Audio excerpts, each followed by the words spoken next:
বন্ধু কত কোনটা খেলেন ক?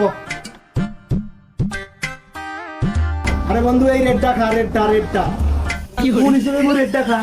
রেডটা উপাস্যও ধরা, উপাস্যও ধরা। তুই তুই খা। আয় আরে তুই এই পাকে আয়, এখন খেলার কৌশলে জানিস না আর আন্দাজি বড় দ্বারা এই পাকে আয়। খা তো দম খা। তোর কত বড় সাহস আছে তুই খা। তুই রেড খাবার কইছিস তো, থাম কি একটা জ্বালাত করছো, কার সাথে খেলার ধরছো নি?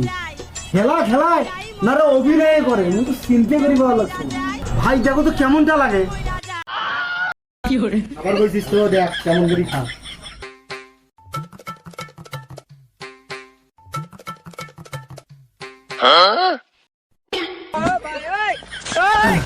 দেখ কেমন করে খালু, খাবার পাইছিস তুই এখন বন্ধ, মুখ দেখিস শেখে কোনো। রে এবার কাণ্ড দেখো রে, এরকম এত ভালো খেলা কাঁচা রিট খেয়েও না।